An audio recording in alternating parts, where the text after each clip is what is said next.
Here's where everything began. Nobody knows more about taxes than I do. I understand money better than anybody. Nobody even understands it but me. Nobody knows more about debt than I do. No, obviously he doesn't know about nuclear weapons. I know more about nuclear weapons than he'll ever know. Nobody knows the game better than me. I know. And then, I am the chosen one, so I'm taking on China. all the while ignoring these voices. China, Russia, we're going to work with them on our own terms. The Chinese don't go around Africa stealing anything from Africans. Your corrupt leaders overcompensate in exchange for something personal. You talk about Chinese. We allow Germans to come offer visas here. Red carpet. Our people are harassed in Germany. Even diplomatic passport holders. So why Chinese talk about Germans?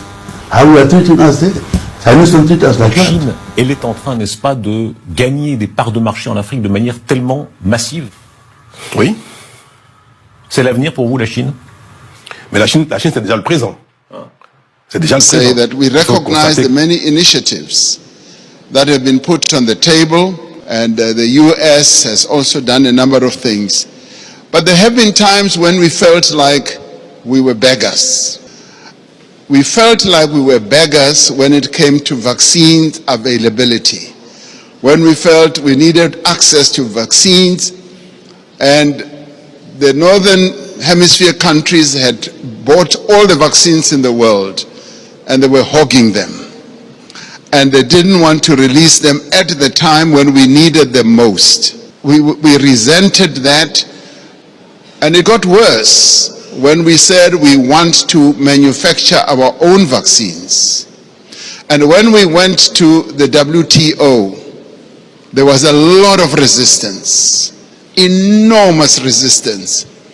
And we kept saying, what is more important, life or profits by your big pharmaceutical companies? We have made the decision that it is not intelligent for 54 of us to go and sit before one gentleman from another place. And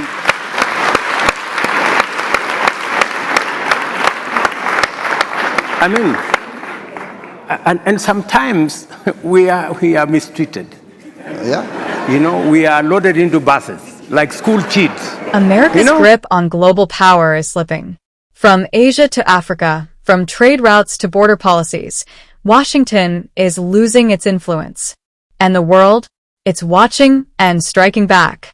China has already redefined global trade. Now Africa is redefining global respect. And at the center of this geopolitical pivot is Namibia. This isn't just about visas. It's about expired privileges, global power shifts, and the humiliation of an aging empire.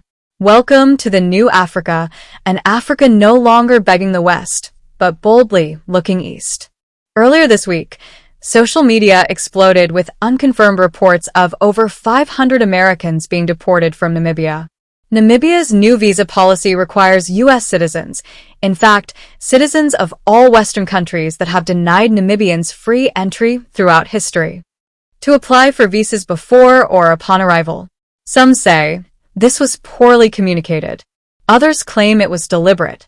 Travelers caught unaware were allegedly denied entry. Some detained. And while Namibian officials say no mass deportation took place, still, the damage was done.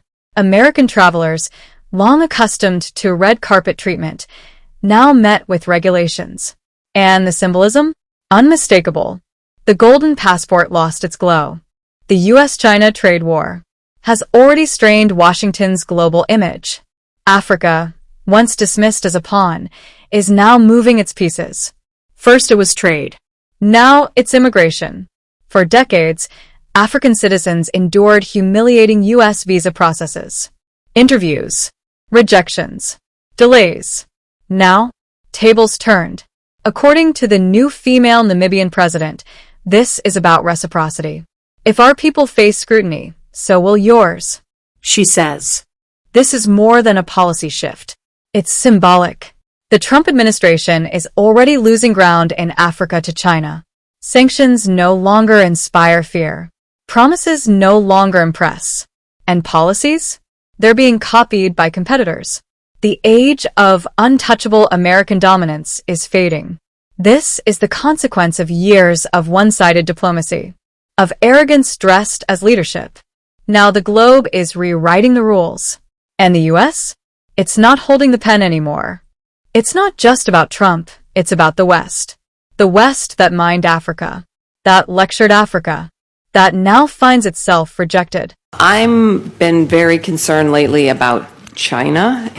They are now all over Africa, buying things and investing over there and getting those countries dependent on them and supporting, non-democratic people. And I'm just like wondering, whom? Well, we are in a country that supports Saudi Arabia. Yes, that's true. Right. So suddenly we have a problem with, superpowers supporting non-democratic people? Yes, I do. They're in Africa. They're lending money to countries to build ports and different infrastructure. To build what? Port. And what's wrong with that? Because countries that need ports get ports. But they're making people dependent on. I know it's the same thing that we've done, which is horrible around the world. They are far more humanistic than the United States ever was. Really? Okay. Absolutely. Great. They are non-interventionist. Absolutely non-interventionist in a way that Europeans, the West, has never managed to fathom. Now, instead of going into Africa with troops, colonially, destroying the country, killing people like the West has done for the last 100 years, they have never combined their investment with imperialistic. Can you imagine if that was a German company or an American company? That's why I'm saying I don't think you should worry. Africa was once the playing field. Now it's becoming the player. For decades, the West treated Africa like a project. China, meanwhile, treated it like a partner. Railways, ports, tech hubs, China built. The US lectured. And now, nations across the continent are making choices. Strategic choices. No more loyalty to legacy powers. The new Africa is pragmatic. It's not pro-China. It's anti-exploitation. And that puts America on the back foot. Kenya is watching. So is Ghana. South Africa too. Namibia may be first, but certainly it won't be last. This is not just visa talk. It's about value, respect, and balance. From the look of things, the power is shifting from west to east. Africa isn't just rising. It's choosing. And it's not choosing America. As Africa asserts itself, it is undeniable it's preferring partnership over patronage. For the average American, this is more than a travel inconvenience. It's a wake-up call. The myth of American exceptionalism is cracking abroad. Trump once said America would win so much, you'll get tired of winning. Well, Americans are not tired of winning. They're tired of being shocked when the world stops playing by their rules. Namibia just issued a statement heard around the world. Not through weapons. Not through war. Through policy. The new Africa is organized, vocal, strategic. And America can no longer assume its presence is welcome or its passport is golden. It can't ignore the consequences of its past. Seemingly, this is the end of unchecked power, the fall of American privilege, the rise of global reciprocity. Welcome to a new world.